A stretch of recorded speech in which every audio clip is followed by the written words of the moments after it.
Okay. Anytime? Anytime. Okay. Yeah. Okay, well, it's a simple answer. I began this spiritual lifestyle when I first realized my mortality, when I first hurt myself seriously. I was maybe 16 years old, about 12 years ago, and it was obviously due to wrong thinking and wrong lifestyle habit patterns. So I went to a physiotherapist, and he told me that I should try to do some Tai Chi or yoga. So this was the seed that was first planted. And then I looked for a Tai Chi teacher, but there was no Tai Chi teacher. So I found a yoga teacher at my university eventually. And this started my practice of cleaning my physical body, but also together inevitably changing my habit patterns. So this is when I first started to adopt a vegetarian diet and to try and wake up early and all the habit patterns that are associated with having a good and happy lifestyle. And so after I realized how fast the body and mind could heal together, and how the mind can heal the body and the spirit, then I really wanted to help other people too. So I really wanted to learn yoga to help other people that were in my situation. And another helpful thing that helped me, another very motivating and inspiring person, was my university teacher I had, he received his doctorate in world ethnomusicology. And he told me he had been to India, and that's where he really studied music to get his PhD. And so he told me that there's so much exotic things to learn in the world, but even just in being at home and being content in one place, there's so much intricacy and so much to learn in just being content in one place. And so he told me about the Native Americans in Canada, and they're very interesting, and their lifestyle is very curious, and I know very little about it. But he really inspired me to stop drinking alcohol, because he said the keeper of the drum, he cannot drink alcohol, and so this person has to be very clean of mind and clean of heart and clean of body. So this really inspired me to keep pursuing this path. And so that's what brought me to this instrument. In his class I did a project on the Australian Aboriginal didgeridoo music, and it also coincides with yoga and Buddhism. When I started really getting involved in studying yoga, I realized that the Buddha, he seems to be a yogi. He is sitting in this yoga posture, and so I studied Buddhism more and more because of this, and I realized that it's really the highest kind of yoga, just meditation and not really needing to clean the body, but going directly to the mind and cleaning the mind so that the body can follow, and then having compassion to help other people. So it was really coincided with all these things I was feeling, how I was very thankful to clean myself, and my heartfelt desire to help other people too.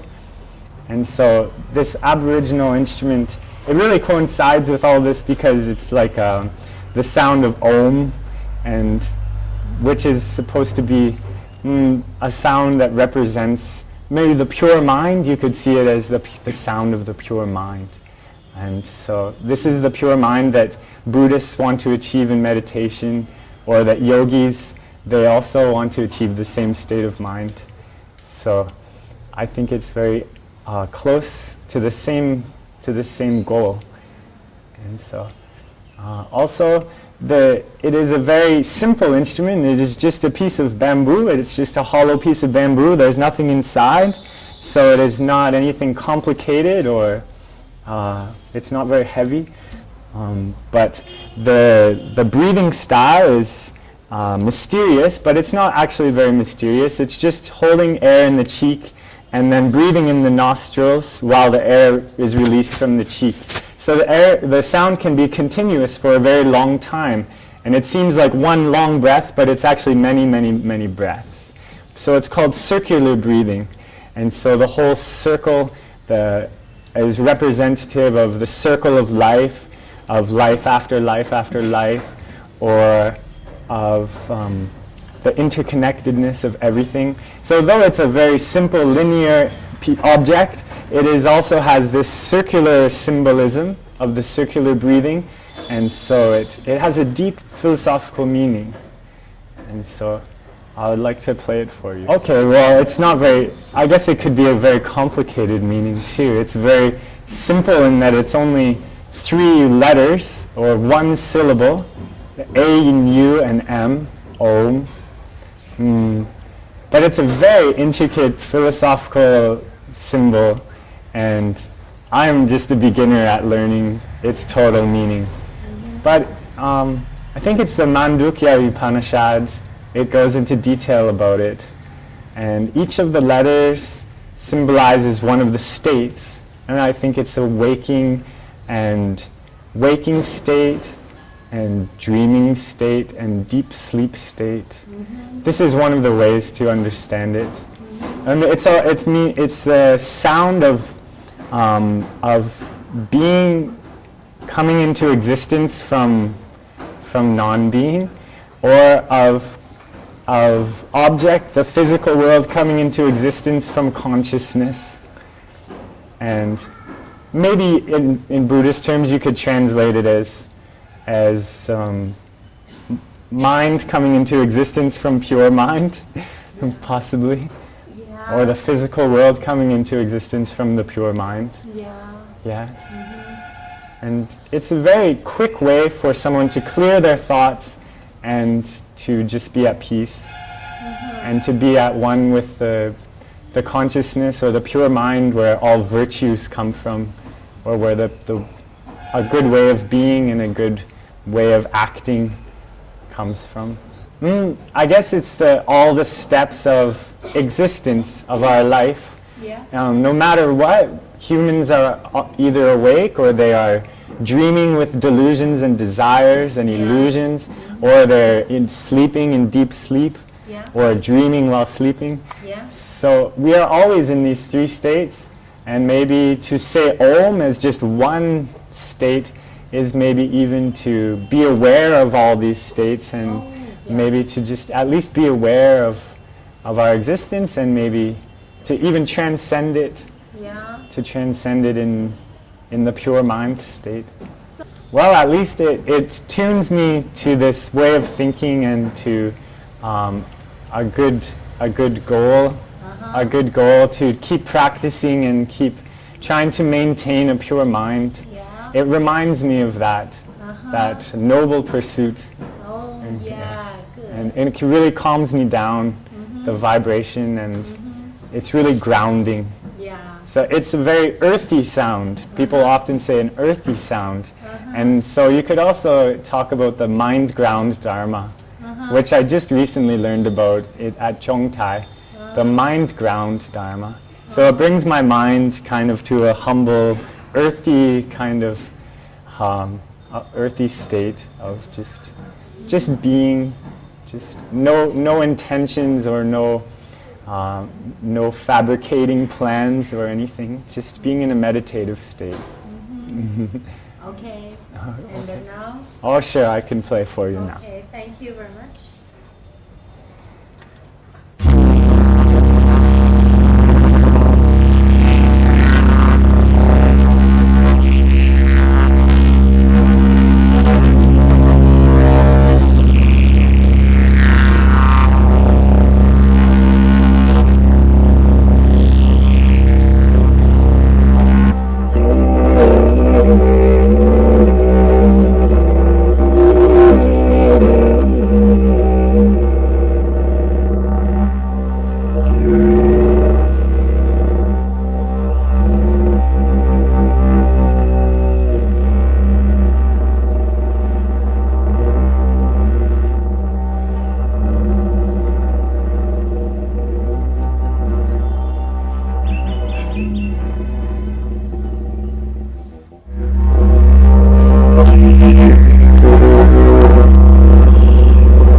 your future day? Oh, yes. Yes.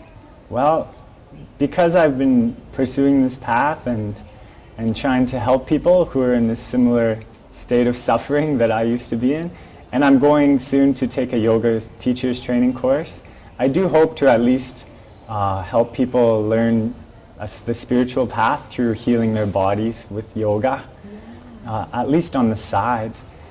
But other than that, I'm happy to do most things. I really like working with plants and with the earth. So doing something with trees or plants, farming would be very nice. And I really love teaching children too. I've been doing that for quite some time. Especially teaching where it's not just one subject, but all learning character training. So, yes. And I can learn, often the students are my teachers too. Yeah. They're so wise sometimes. So I like a variety of things. Hopefully all these things together would be really nice. Perhaps a school where there's also agriculture.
Oh yes, I wanted to mention, yesterday I was sick from maybe eating some bad food.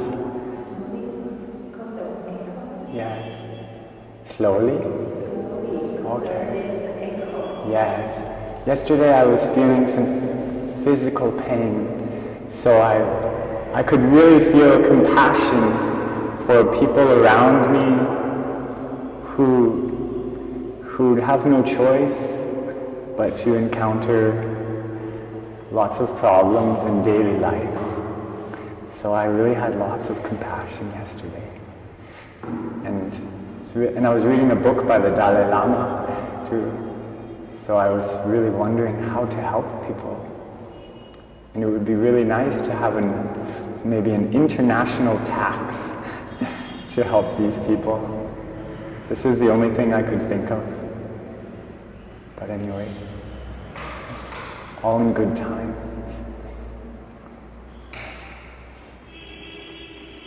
So this didgeridoo is given to me by a stranger, and it was used as a hand railing to walk upstairs. There was 2 of them, hand railings, and there was no one in sight. I was all alone. And so I took it and played it, and then the man gave it to me. So I've been carrying it around ever since. Because it wasn't acquired by any intention. It was just a very kind-hearted gift. So I really like this one. So I'll play this one.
And when I listen to the Aboriginals in Australia too, they also feel it. The feeling is very kind of like a feeling of peace throughout suffering, and wanting to help, and wanting to share the feeling of compassion to help each other, for the interconnection to really have conductivity and flow energy throughout, so helping each other is possible. But definitely a feeling of mystery and compassion. Yes. It always brings about very similar melodies. They're never the same twice, but always a very similar melodic feeling. And I guess that's the only way I can describe it. But also a curiosity to want to learn more. There's always more to learn. And a humble feeling. I know so little and I'm such a beginner. And such wonder and mystery to learn more and more. So it's always a combination of mystery and compassion, spontaneously. Yes. Sometimes I will really try to make a song that I've played before, but there's always some spontaneousness to it, and usually mostly spontaneous, especially, yes. But the mood is similar. It's similar, but because this one, the note, the root note is always the same. So there's always some sort of uniform ground, foundation, but it's always a little bit different.